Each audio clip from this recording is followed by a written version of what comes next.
नमस्कार दोस्तों। Final war शुरू हो गया है ईरान के ऊपर और वेस्ट की जो डर्टी गेम्स है कि भाई इस पर्शिया को, जिसको ईरान बोलते हैं आजकल, इसको डिवाइड किया जाए दोबारा से। Something big is unfolding right now. ये बॉम्ब्स और मिसाइल्स की यूज़ नहीं किया जा रहा, लेकिन मैप्स को रीड्रॉ किया जा रहा है, चाकू लेकर काटने की कोशिश की जा रही है। और अगर आप फिर भी देखते हैं या अभी भी सोच रहे हैं ये कोई एक नया बॉर्डर कॉन्फ्लिक्ट है, then you need to wake up because what is happening in Iran today might be a final act।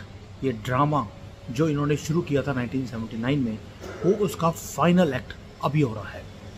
World की ओल्डेस्ट एम्पायर में से एक है ईरान, और उसको टारगेट किया जा रहा है पार्टीशन करने के लिए, स्प्लिट करने के लिए 5-6 कंट्रीज़ के अंदर।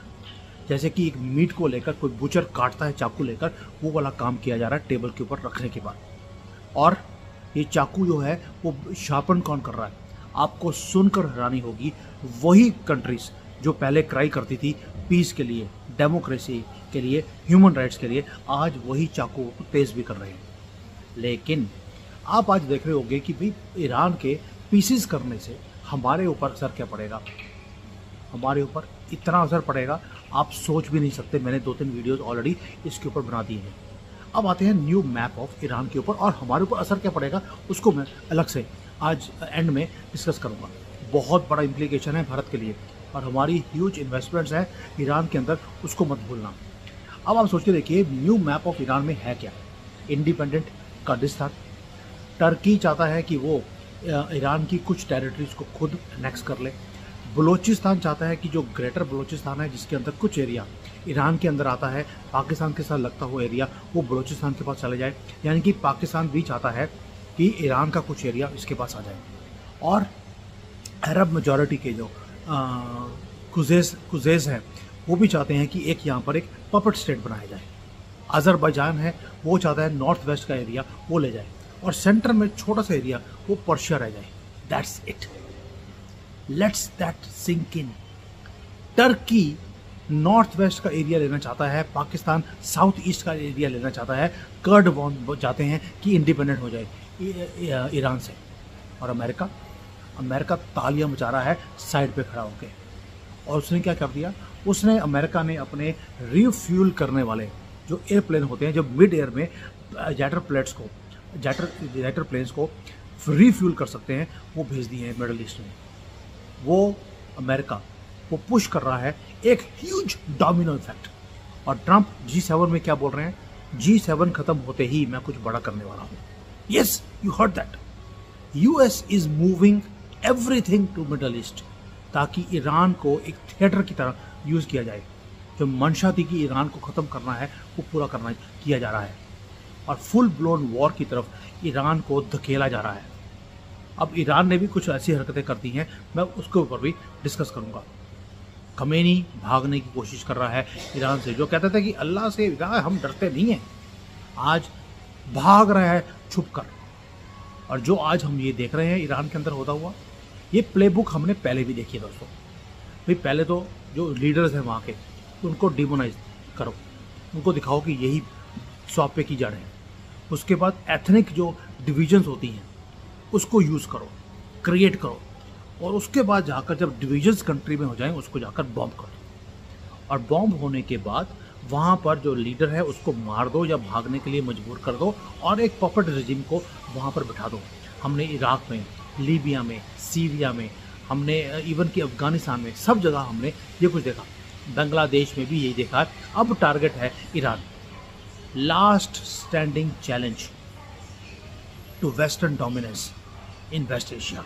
और डरता है सारा वेस्ट ईरान से, इसलिए टारगेट भी पूरे टारगेट किया हुआ ईरान को। और जून 13 को दोस्तों वर्ल्ड चेंज हो गया था, फ्राइडे द 13th। वैसे भी अनलकी दिन होता है, उसी दिन वर्ल्ड चेंज हो गया।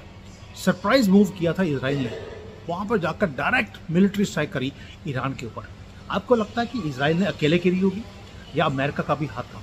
Yes, America was behind it. और इस अटैक ने इग्नाइट कर दिया एक रीजनल फायर स्टॉर्म को, जो कि शॉकिंग है। और उसके बाद जो फॉलो हो रहा है वो उससे भी ज़्यादा शॉकिंग है। भाई instead of railing his nation, Iran supreme leader Khamenei क्या कर रहा है, ये सबसे बड़ी शॉकिंग न्यूज़ है। वो अब सिक्योर एस्केप ढूंढ रहा है थ्रू रशिया। मुझे समझ नहीं आता कि हर एक लीडर को जिसको भागना होता है वो पहले रशिया क्यों जाता है। खमेनी रशिया भाग रहा है और लोगों को बोल रहा है तुम लड़ते रहो, अल्लाह तुम्हें 72 होर के बाद भेजेगा, तो अल्लाह खुश होगा, और खुद भाग गया है। यानी कि ऑर्डिनरी इरानियन सिटीजन्स ब्लड अपना दे रहे हैं, वहाँ पे जल रहे हैं, और गार्डियंस ऑफ रेवोल्यूशन जो अपने आप को बोलता था ये अल्लाह का नेक्स्ट बंदा, सुप्रीम लीडर, वो अपने बैग पैक कर रहा है और भागने की फिराक में है। यानी कि लीडर्स जो है वो युद्ध शुरू करते हैं। खमेनी ने युद्ध शुरू किया, बार बार उकसाकर इजराइल को, और अपने लोगों को सफ़र करने के लिए छोड़कर भाग रहा है बेशर्मी से। और ईरान का जो प्रेसिडेंट है वो उल्टी बात बोल रहा है। उसने एक और बॉम्ब शेल फेंक दिया। उसने बोल दिया कि हमारा कोई इंटेंशन ही नहीं है कि न्यूक्लियर वेपन को हम बनाएं। मुझे सोच के देखिए, 1979 से लेकर अब तक लड़ाई इसी बात की थी कि ईरान न्यूक्लियर बॉम्ब बनाएगा, और आज जब ठुक रहा है अच्छी तरह से, खमेनी भाग रहा है, कंट्री के टुकड़े होने के ऊपर आ गए, तो बोलना शुरू कर दिया न्यूक्लियर बॉम्ब, कौन सा न्यूक्लियर बॉम्ब, हम तो बनाने नहीं चाहते। Did you hear that what I said? ये लैंग्वेज ऑफ डिफायंस नहीं है जो खमेनी बोलता रहा, हम आखिरी वक्त तक लड़ेंगे। This is language of surrender. No nuclear weapons, no red lines. भाई आप सोच सकते हैं ईरान इस तरह से घुटने टेक रहा है, और इजराइल ने बोल दिया तेहरान के लोगों को खाली कर दो, मैं सारा बॉम्बार्ड करने वाला हूँ। यस, इजराइल को भी नुकसान होगा, लेकिन वो ईरान को छोड़ने वाला नहीं है। और अब ये होगा तेहरान के अंदर यूएस बैक्ड कू वहाँ पर होने की कगार पर है। पूरा का पूरा बैल्कनाइजेशन, जिसके ऊपर हम इतनी बार बात कर चुके हैं, बैल्कनाइजेशन ऑफ ईरान होगा। और अब देखते हैं कि बैल्कनाइजेशन ऑफ ईरान में और कुछ क्या है। दोस्तों, इसके अंदर इतनी इम्प्लीकेशंस हैं, भारत का पूरा फ्यूचर तबाह कर देंगे अगर ईरान तबाह होता है। Weak Iran is good for us, लेकिन तबाह किया हुआ, 6 टुकड़े किया हुआ ईरान हमारे लिए नुकसानदेह है। अब ब्रेक डाउन करते हैं एक एक कर। जो ये मैप है जिसको ये सर्कुलेट करना शुरू कर दिया ऑनलाइन, नए नए मीम्स आ रहे हैं, नए नए नाम्स आ रहे हैं।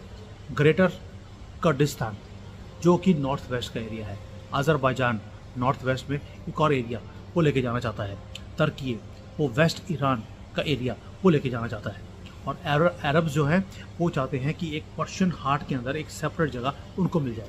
सुन्नी जो बलूचिस्तान के हैं वो चाहते हैं कि उनका जो पाकिस्तान के साथ एरिया है वो उनको वापस मिल जाए, और एक फ्रेजाइल वॉर टॉर्न पर्शिया वो रह जाएगा पीछे, जो आपस में लड़ते रहेंगे लोग रिसोर्सेज के लिए।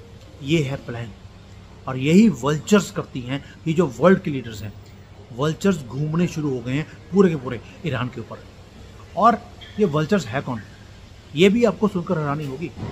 वो कोई यूएसए और वो नहीं है यूके, वो है ईरान के नेबर्स, जो पहले अपने आप को ब्रदर्स बोलते थे, अब ईगर हैं कि भाई ईरान का कुछ केक वो खा जाए। तुर्की, पाकिस्तान, अजरबैजान, ये सारे they are smelling opportunity in chaos. ये वही स्ट्रेटजी है जो वो यूज़ करना चाहते थे भारत के खिलाफ, और किया भी ड्यूरिंग पार्टीशन। पहले हमें डिवाइड किया, हमें आइसोलेट किया, और बाद में हमें कंज्यूम भी कर लिया। And if you think this will not effect India, please think again. मैं बार बार बोल रहा हूँ, इसके इम्प्लीकेशन भारत के ऊपर बहुत ज़्यादा बड़े हैं। अदानी की जो एसेट्स हैं वो अंडर थ्रेट है इसराइल के अंदर। शॉक वेव्स आ गई हैं इस कॉन्फ्लिक्ट के बाद, क्योंकि इंडिया की इकोनॉमिक इंटरेस्ट इफेक्ट हो रहे हैं। अदानी की बहुत बड़ी इन्वेस्टमेंट्स हैं, आपको मालूम है, इसराइल के अंदर भी और ईरान के अंदर भी। Billions have been invested in Israel, और आज वो सारे के सारे सीरियस थ्रेट के अंदर है। हाइफा पोर्ट बम्बार्ड कर दिया, वो भारत का गेटवे था, मिडिल ईस्ट यूरोप कॉरिडोर जो ट्रेड कॉरिडोर है उसको तबाह कर दिया गया है। जो जॉइंट ड्रोन प्रोडक्शन था इसराइल के साथ मिलकर, वो बंद हो गया है। $10 बिलियन का जो सेमीकंडक्टर डील था with Israeli company tower semiconductors, वो अभी ठंडे बस्ते में आ गया है। और एआई के ऊपर जो रिसर्च हम इजराइल के साथ मिलकर कर रहे थे वो भी रुक जाएगा। सब कुछ एट रिस्क है, and this is not just Iran's war any more. ये डीरेल करेगा हमारा आईमैक का एम्बिशन, जो भारत से यूरोप तक हम एक रेल रोड बनाने की कोशिश कर रहे हैं। यानी कि हर चीज़ जो हम कर रहे थे चाइना को काउंटर करने के लिए, वो सारी बंद हो रही है। हम चाइना के रास्ते को बंद करने की कोशिश कर रहे थे, उन्होंने हमारा ही रास्ता बंद कर दिया है।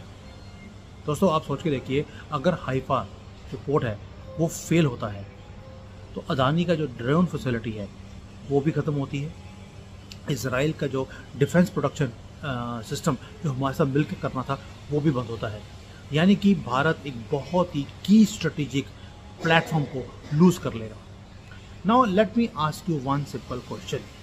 मुझे समझ नहीं आ रहा, आपको समझ आ रहा होगा तो मुझे बता देना। Why is the world so desperate कि ईरान के 6 टुकड़े कर दो? इतनी हड़बड़ी क्यों है? ठीक है, ईरान पंगे लेता है सबसे, लेकिन 6 टुकड़े?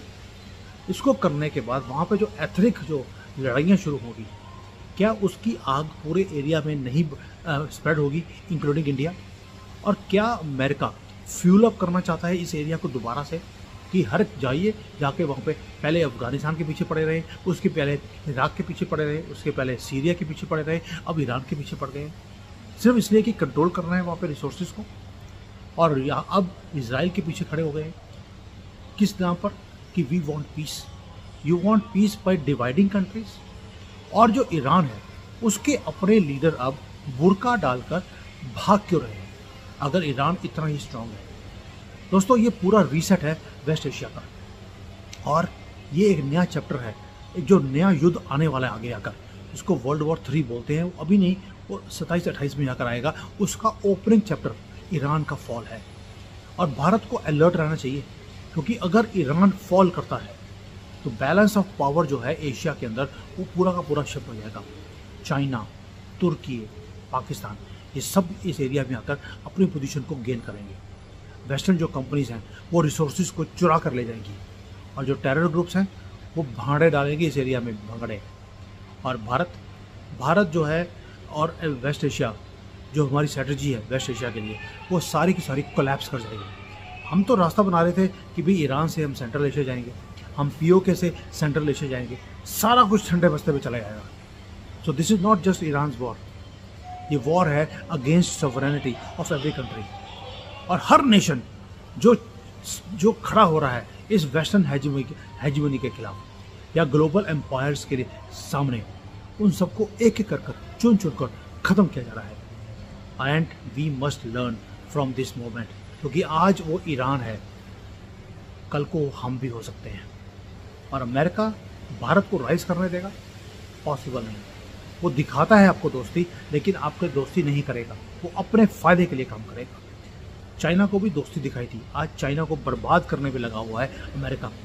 आज ईरान है, कल को हम भी हो सकते हैं। इसलिए ये समझना ज़रूरी है कि वहाँ पर क्या हो रहा है। खमेनी का भागना, उसकी लीडरशिप का बोलना कि हमें न्यूक्लियर बॉम्ब हम तो चाहिए नहीं, we are not after nuclear weapons, ये सरेंडर अगर ईरान को करना पड़ रहा है, यानी कि ईरान को समझ आ गया अब उसके दिन नंबर्ड है। और ये भारत के लिए बहुत बुरी खबर है। भारत में बहुत लोग बोल रहे हैं, ओ जी इजराइल ने बड़ा ठोक दिया ईरान को, ईरान के टुकड़े हो जाएंगे। ईरान के टुकड़े, एक टुकड़ा भारत को तंग करने वाला है, इसलिए प्लीज़ इसकी सपोर्ट मत कीजिए। We have to be standing with Iran. मैं पहले बार और बोल रहा हूँ, weak Iran is good for us, broken Iran is catastrophe for this whole nation, for all area including Bharat. अब देखते हैं आगे जाकर। ट्रंप ने बोला है कि G7 की मीटिंग के बाद कुछ बहुत बड़ा ईरान में होने वाला है। अब ये बहुत बड़ा क्या होने वाला है ये वक्त बताएगा, but things are not moving in the right direction. Thank you, जय हिंद, वंदे मातरम।